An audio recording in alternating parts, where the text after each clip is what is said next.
It is a very special day. It is. It's not just because it's Taco Tuesday. It's Taco Tuesday. Whatever racist stuff that LeBron does. Not apparently. I was gonna say apparently. Allegedly. That's what Allegedly. I would. Well, he is black, and the people that often make that noise happen to be a lighter skin. He did a Speedy Gonzales impression, which I'm okay with. It's okay. He's got the card. Yeah, he got the Lakers a championship, so it's fine. Yeah, so if the Mexican community, totally cool with it. Hey, look, okay? Like, if you want to do whiteface, just win us another chip. You can do that. You can just do that. Actually, that should be like the unwritten rule with whoever comes to the Lakers. You can do whatever you want. Just win us championships. We don't care. We really don't. Like, go ahead. You can kick a baby. I'd be like, LeBron got us 2 more titles. I don't care.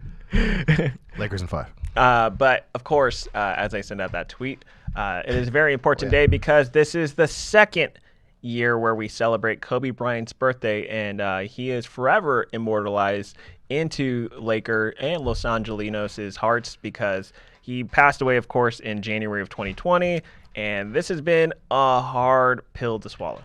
It's because I was like trying to figure out, I was like, oh, that's right, because it's 8/24. I just happened to stumble across Kobe's Wikipedia page, and it hit me.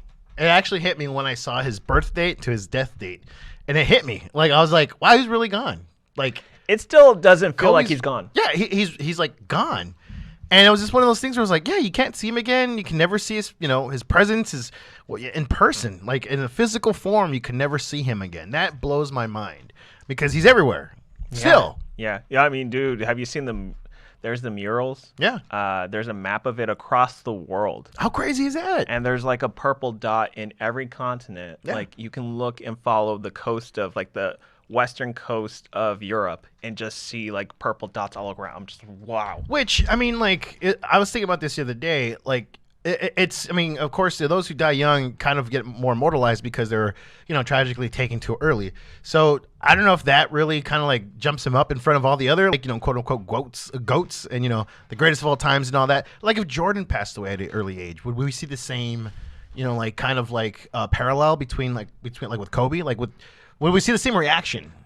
I think Bill Russell we'd only see something happen around Boston. Yeah. Jordan, maybe because it was not just let's say Jordan died at 41, that would probably be the same. Of course. Because that guy was not just on the court, it was the impact that he made with his shoes. Yeah. And the style off the court, because like a lot of people, you could even say the same for Allen Iverson. Imagine if Allen Iverson, and I never want to see this happen, but if he passed away today, the culture that he set up in 2003 to like the rest of the 2000s. Yeah. Dude, he had white kids dressing up like him. Yeah.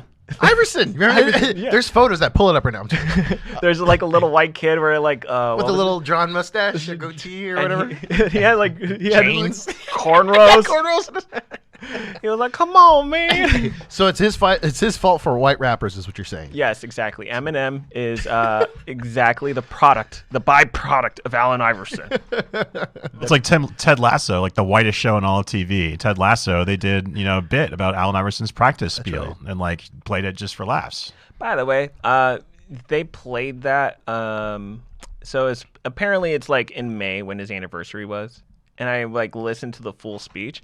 It was taken way out of context. Was it? Because the Philadelphia 76ers were eliminated from the playoffs. So it was pretty much him going like, practice. Like, why am I going to practice? I have a life. Like, it was like, my kids are always asking, like, my kids go to the school and they're always wondering, like, how come dad's not in your life? X, Y, Z. Like, so it was him pretty much going like, I'm going to use this time to vacation. I'm going to use this time to rest. Because other than that, you guys will always say, how come he's not in practice? You don't know what's happening behind the scenes where I could probably be traded. I was always under the impression that it was during the season and that, like, at least that's what it was, like, fed into, like, from the media. Me too. Was that it was just regular season or it was the playoffs. And they're like, how come we don't practice or whatever? And it's like, practice? Like, why if we're just playing or something like that? Yeah. We talk about practice? Yeah, okay, so that's that blows my mind. That blows my mind too. And I know that. Yeah, it was him pretty much like defending us, and the media again only takes a little snippet of it and makes him look. Wait, you seen the media lies? Yes. Zach? The water's straight, the frog's gay. I'm just kidding. No, and also another thing, I watched Untold, the Malice at the Palace documentary. I have yet to watch that. It was excellent. It was excellent. Yeah, and this is another reason. I know we're talking about Kobe Bryant Day, but like we could tie it in. Yeah. Always. Then Indiana Pacer Ron Artest, who then transitioned into World champion Los Angeles Laker Ron Artest. Meta World Peace. Which Kobe passed the ball to. Yeah, that was another thing where like, what do you remember when the Mouse of the Palace happened in terms of media? I remember people calling. Well, as far as media, everyone's saying that Ron Artest pretty much started it. But not just that. Like, I remember Jackson. this as a kid. So I was like 12 years old, maybe 11 years old. Uh-huh. And like a lot of them are going like, can you believe these thugs? Can you Yeah, I believe remember this? that. Like all the media like had a field day. Yeah, and they blamed the players first before they Right. blamed. Which my question was like, okay, well, why did they jump in the stands? It's always like I always ask questions, so I'm always like, okay, well, why did they jump in the stands? Oh, because a fan threw a soda at them. Like, well, yeah, I would probably too. I mean, they shouldn't, but I would probably. That's a It reactionary. was a beer. It was a beer. Yeah. Oh, dude. And so that was was it the DA from Detroit? I want to say it was the district attorney. Wait, what? There was like the district attorney in the documentary where he was like going like, well, you have to realize that all of these chains wouldn't have gone off had the beer never hit Ron Artest. Yeah. Yeah. None of that would have happened. And again, it was just like the fans going, the guy that threw the beer. Yeah, he was like, "Hey, man, I was hammered drunk." But no, he kind of went on. So he like viewed himself like a celebrity. Yeah. Because Ron Artest missed him. Like he thought it was a guy next to him, and then like he cold clocked. The innocent guy, right?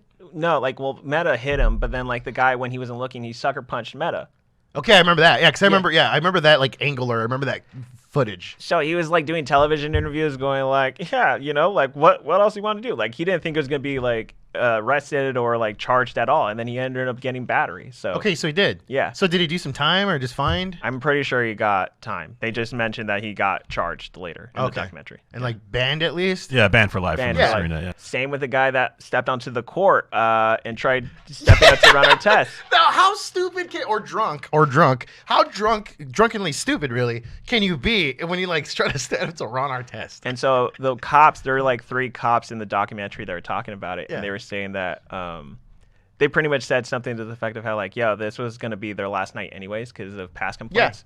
And so they were saying like it was only a matter of time, and it just happened to be the night where like that happened.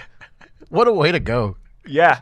It's I said I vaguely remember it. I just remember like just people are like, did you see it? Did you see it? And like as far as like with the media and stuff, but who would have thought it'd be like make a full documentary on Netflix and have it like it's I guess being brought up again. It's a monumental moment in NBA history, which I guess because there's nothing like that has ever happened in aside from like football and like Europe and stuff, right? Well, soccer for those Americans. Soccer, yeah, the I'm soccer. being registry. fancy. But You want to hear my little experience with please. this was kind of right before cell phones. I think it was before I had a cell phone. I had a landline, and I was in my apartment, and I was on the throne. Yeah. And I hear my phone ring, and I was watching the game, but I turned the sound off because the game was over at that point. I hear my phone ring, the answering machine picks it up, and I hear one of my best friends, he was living up in Humboldt at the time. And he's like, "Are you watching this? Are you watching? You pick up the phone. Are you watching this?" And so I'm on the throne, so I gotta stand up. I gotta do the little crab walk. Yeah. Dingleberries coming out, and I get in front of the TV and just watch it wide, my mouth wide open. Couldn't believe what was going on. Dude, yeah, it was Channel 4 News was talking about it. It was like on SportsCenter every freaking 5 minutes. Yeah, and then when Ron eventually joined the Lakers, I was like, are we sure this is a good idea? But Well, it's because they didn't even bring up, like, they made it seem like he went from Indiana straight to LA, but like he had that stint in Sacramento, and then he That's had right. that Houston, and then if you remember in Houston, that was when he got up in Kobe's face. Yeah. And he had like the Chinese writing on the side from the haircut. Yeah, I remember that. Oh yeah. No, that was the good Ron. That was Meta. That wasn't Ron. Was that Ron? No, I don't know. I Maybe. think he became meta during the Lakers. After the second season. Yes. Yeah, because first season was Ron Artest, number 37, and then he would change his name to Meta World Peace. Yeah, and then one thing they showed after he won, because I'm gonna ruin the documentary right here, but Go ahead. He essentially was he was suspended for the whole entire season. Yeah. And then the season he came back to Indiana, he didn't want to like face up and like own up to it. So like he was kind of a coward and he admits to it. So he was Really? like, he asked for a trade because he didn't want to play with Jermaine. He didn't want to play with Steven Jackson. So he was like, all right, look, I'm a coward, whatever, like trade me. And so he then, when he wins the championship with Kobe and the Lakers, he then mentions, he goes like, look, yeah, I was a coward for leaving them behind back in Indiana. He named all the players that like he felt sorry for, and he was like, "Yeah, sorry guys, I was a coward." Yeah, but he got a ring out of it. Hey, I mean, I would too. I mean, I get it. I mean, take some accountability. I'm always about that. But if you're on our test, it's like because he got more heat with the other guys because of what just went down, right? Yeah, because they're like, we were defending you, like we had your back that night, and now that you're back, you don't have ours.